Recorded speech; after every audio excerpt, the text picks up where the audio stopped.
Bonjour monsieur, Bonjour. nous aimerions savoir quels sont les objectifs poursuivis derrière cette activité qui vient de se dérouler.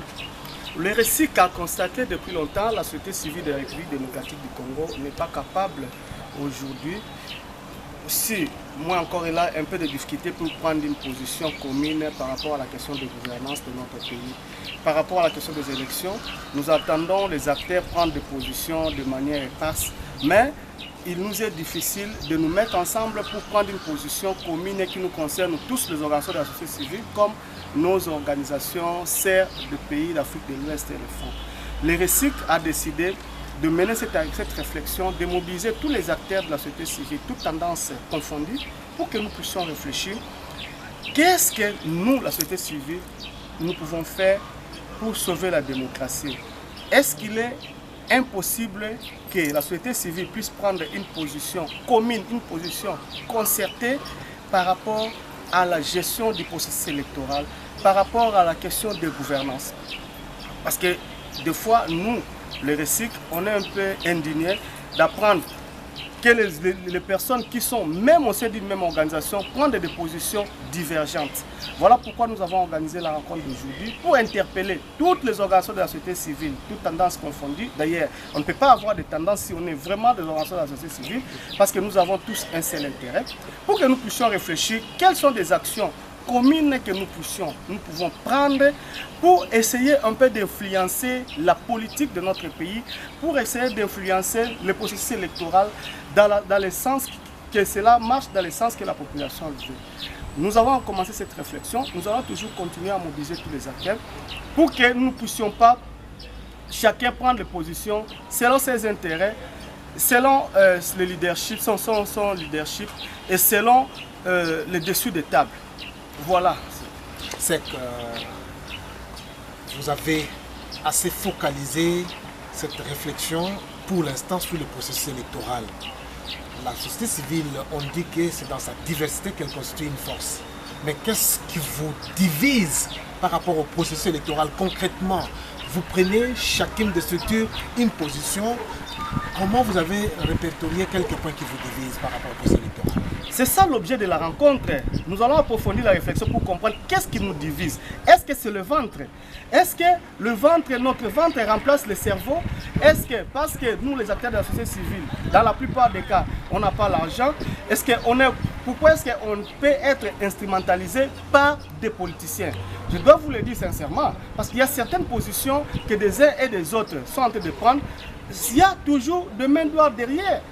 Alors, est-ce que nous ne pouvons pas aujourd'hui tous, je dis toutes les organisations de la société civile, prendre une position commune? Est-ce que c'est impossible? Ce n'est pas impossible parce que nous avons vu et nous continuons à voir comment est-ce que nos confrères de l'Afrique de l'Ouest, nos confrères d'autres organisations, comment est-ce qu'ils font pour prendre cette position-là? Voilà pourquoi nous avons organisé cette rencontre, pour réfléchir autour de cette question-là, pour dire à toutes les organisations de la société civile, c'est possible de prendre une position commune. Et c'est aussi possible de ne pas remplacer notre ventre par le cerveau. Pour que nous puissions vraiment, effectivement, prendre position par rapport à ce processus électoral, parce qu'en fait, le processus électoral, c'est la clé de la démocratie. Tout part d'abord de cela, même la gouvernance. Aujourd'hui, si on ne met pas en place des institutions voulues par la population, si nous ne pouvons pas renouveler des institutions que la population elle-même veut, nous risquons de faire toujours les cercles vicieux. Demain après demain, nous allons toujours crier, il n'y a pas la démocratie, il y a mauvaise gouvernance. C'est le moment. Parce que c'est les élections, nous devons prendre position pour qu'effectivement la population gagne ces élections. Dans vos universités, croyez-vous à une unité? C'est possible. C'est possible et cela part d'abord de cette rencontre. Ça, c'est une rencontre de moralisation, de rémoralisation, de conscientisation, pour que nous puissions tous réfléchir quels sont les intérêts. Quels sont nos intérêts? Les intérêts, je crois que c'est les intérêts de la population. La population n'est pas divisée autour de cette question-là. C'est plutôt les politiciens qui tirent la population pour qu'un groupe puisse prendre telle ou telle autre position, selon le souhait de ces politiciens. Mais nous, comme acteurs de la société civile, je crois qu'il est possible que nous puissions vraiment être neutres, une neutralité attestée, une neutralité prouvée et attestée, pour influencer le processus électoral. Influencer le processus électoral veut dire prendre une position commune. Nous tous, nous décidons par rapport à telle ou telle autre question, nous voulons ceci, cela, pour qu'effectivement la démocratie triomphe. Et c'est depuis l'année passée que cette rencontre a été initiée. Quelles sont les avancées? Les avancées, il y en a eu. Il y en a eu. Hier, on ne pouvait pas voir 3 ou 4 organisations se mettre ensemble pour prendre une position commune, mais aujourd'hui déjà, on a vu des organisations se mettre ensemble. On a vu par exemple AETA et ODEP et d'autres organisations se mettre ensemble. C'est un processus que le RECIC est en train de conduire.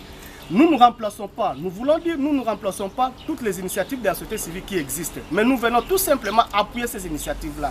Il y a des initiatives qui cherchent d'abord à structurer la société civile. Oui, on peut bien structurer, mais si les gens ne sont pas conscientisés, si les gens ne sont pas moralisés, je crois qu'on ne pourra pas être capable de prendre une position. Ce qui nous intéresse maintenant, c'est de renforcer la société civile. Non pas en lui dotant des matériels de bureaux, en lui dotant des bureaux de véhicules, non.